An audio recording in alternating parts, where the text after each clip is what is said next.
Today on The Explainer, we're taking a deeply sobering, factual look at a truly devastating event that recently unfolded in Kenya. We're going to break down the reports surrounding the Thursday dormitory fire at the Utumishi Girls School. Our goal today is to help you get a clear, comprehensive understanding of exactly what happened, the massive emergency response that immediately followed, and where the investigations stand right now.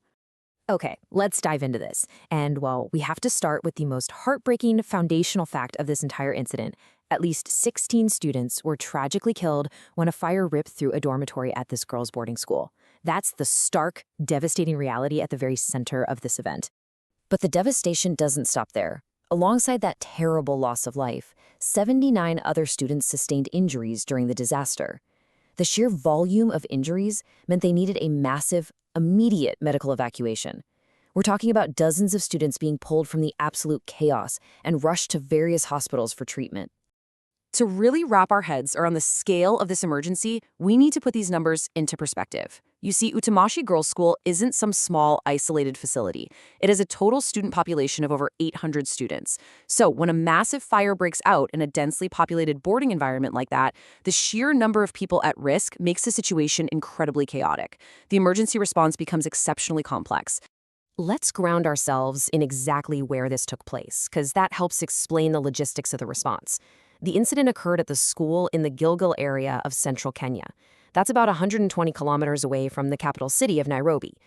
Being situated outside the immediate capital means emergency services had to execute a very specific, highly coordinated logistical response just to get there and start helping.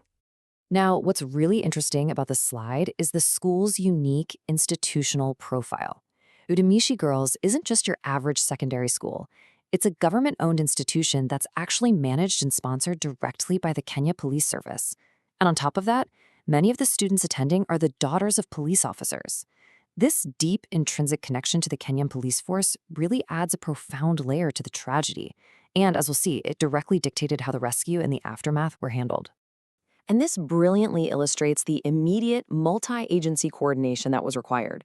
Because of the school's direct ties to law enforcement, the Kenya Police Service stepped right in to lead the rescue and emergency response efforts.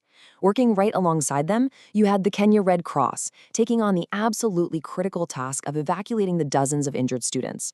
And finally, demonstrating just how severe the situation was, the Kenyan Air Force was activated to provide urgent transport to medical facilities. We really need to emphasize the severity of the medical emergency unfolding on the ground here. The injuries sustained in the fire were severe enough that highly specialized transport was absolutely necessary. In fact, reports confirm that in at least one instance, a victim had to be literally airlifted out of the area using a Kenyan Air Force aircraft, rushing them directly to facilities like St. Joseph Hospital to get the specialized care they desperately needed. While the medical and tactical response was incredibly swift, the aftermath at the scene brought a completely different kind of agony. According to the reports, the victims have not yet been identified. Just imagine the scene for a second. Crowds of desperate parents gathering at the school, facing this excruciatingly slow identification process. Dozens were left waiting at the scene, just praying to confirm their children weren't among the deceased. As you can expect, this lack of information has caused deep anger, frustration, and just profound distress. For the surviving student body, the psychological toll is, well, it's immense. The reports detail severe trauma among the girls. The sheer chaos of the event led to these desperate escapes, with students literally forced to jump out of dormitory windows to flee the flames. And that trauma is deeply compounded for those who directly witnessed their own peers getting stuck and struggling to escape through those same windows during the panic. It's truly harrowing. To really anchor this complex grief and the very real survivor's guilt echoing through the community, we can look at the words of Elizabeth Rioba. She's a mother of 2 girls at the school.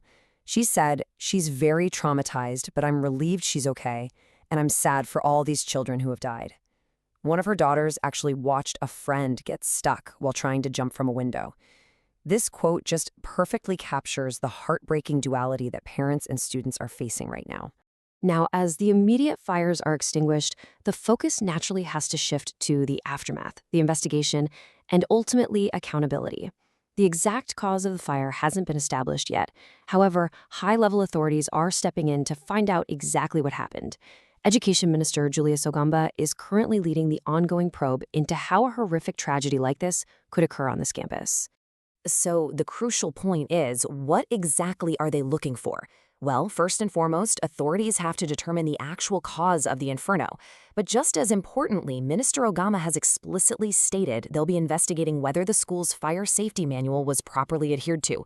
The question of strict compliance is absolutely central to understanding if this entire tragedy could have been prevented in the first place. Let's zoom out a bit and see how this builds into a much broader and, frankly, deeply concerning context. The Utumishi fire doesn't just stand alone as an isolated event. As the Associated Press reports note, this marks the latest grim addition to a history of school fires that have afflicted this East African nation in recent years. It's part of a tragic, ongoing pattern that continues to demand urgent answers and systemic solutions. Which brings us to the ultimate question we have to ask as we conclude our explainer today.